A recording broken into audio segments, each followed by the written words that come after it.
Hey guys, it's Max from Wish I Knew, the channel dedicated to guiding students on their path to success. If you haven't already hit that subscribe button, take a second to do that right now. All of our content is created with feedback from our team of student, recent graduate, and faculty advisors, so we don't want you to miss any of the awesome content we'll be putting out in the coming weeks. So in today's video, we're going to be talking about exam anxiety, as well as 5 strategies you can use to tackle it head on so that you can manage to study for your exams without feeling totally overwhelmed.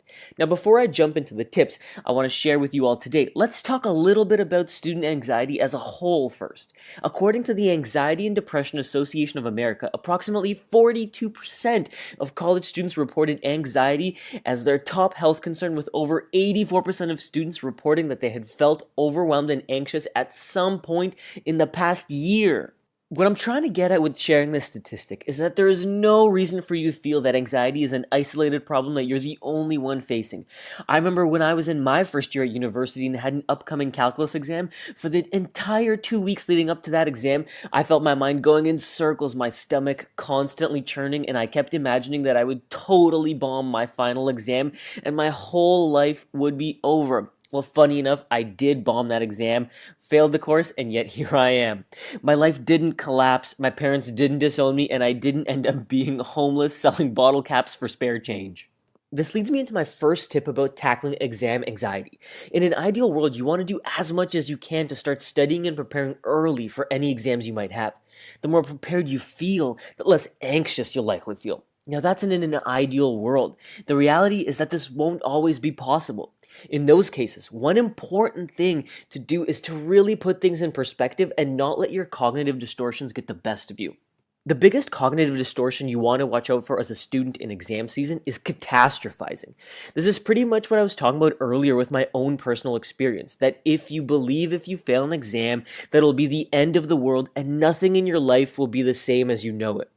Being able to recognize whenever you might be catastrophizing a situation can really help put things into perspective.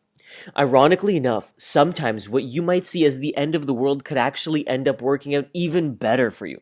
For example, my friend Michelle thought if she didn't get into medical school, her life would be over. But in the end, she was able to pivot her career into becoming a pharmacist after she got rejected from medical school, and is now an owner of 3 medical clinics and pharmacies where she has doctors who actually report to her. Funny how life works out sometimes, isn't it? Besides identifying when you might be over-catastrophizing, another tip to help manage anxiety is to try to journal what's really making you anxious. You see, our minds, especially when stressed out, are like a wild and out-of-control monkey hopped up on one too many Snickers bars. Our minds are pretty much going in circles, jumping from one unreasonable thought to another reasonable thought with no end in sight.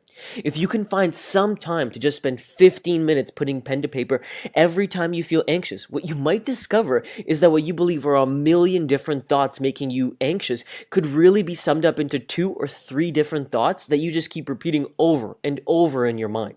This is one of my all-time favorite techniques to keep my mind on track, and I would encourage you to do it every day, even when you're not feeling anxious. With that being said, don't aim to have any type of overly rigorous structure or to write out a New York Times best-selling novel here with this journaling approach. Just aim to dump out the thoughts going on in your head onto paper. Building on the idea that your mind is like a wild, uncontrollable monkey hopped up on one too many Snickers bars, I want to talk about a technique called cognitive diffusion, which is under the umbrella of acceptance and commitment therapy for any of you psychology majors watching this video.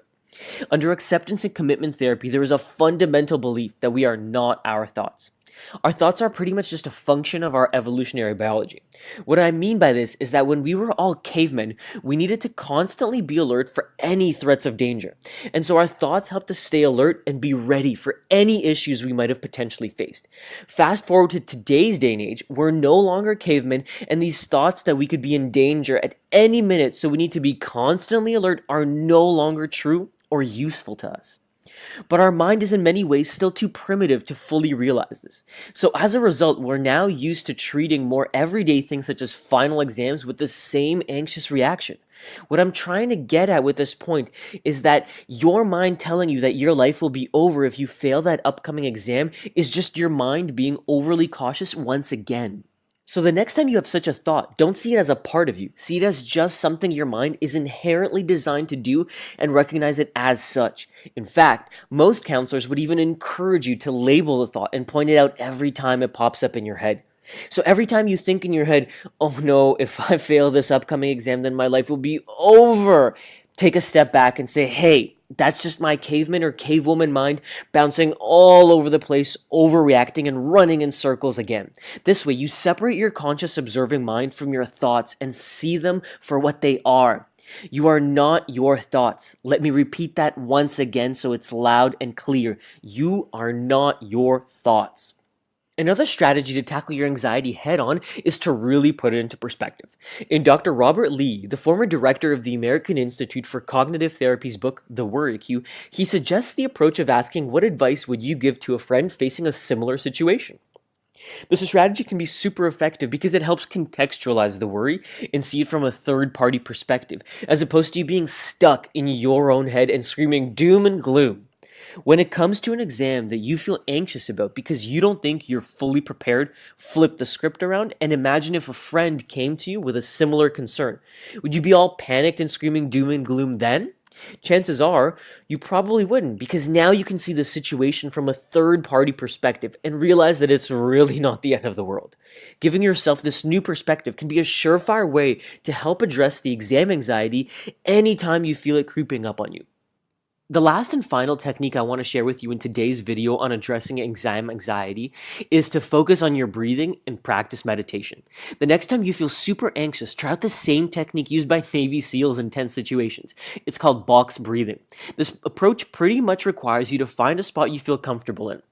Inhale for 4 seconds. Hold the air in your lungs for 4 seconds.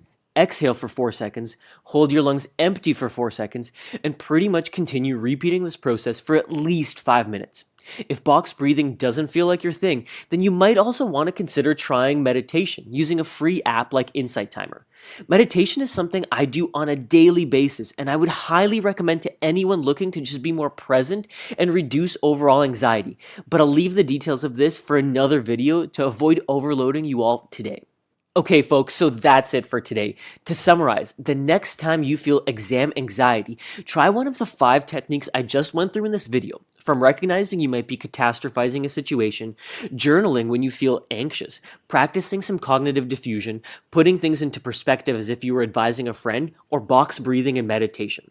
I would also like to mention that as a student, you likely have access to on-campus mental health counselors. So if you really feel your exam anxiety is affecting your day-to-day life, pay them a visit. And if that's too much of a step out of your comfort zone for some of you, you can always start off by trying a free app like Youper.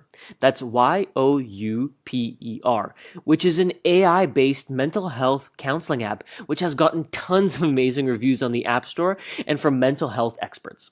If you liked this video and found it helpful, please don't forget to hit that like and subscribe button down below, and also share it with anyone else you might think that might benefit from it. That's it for today, and good luck to all of you on your final exams. And as the famous author Mark Twain once remarked, I've had a lot of worries in my life, most of which never happened.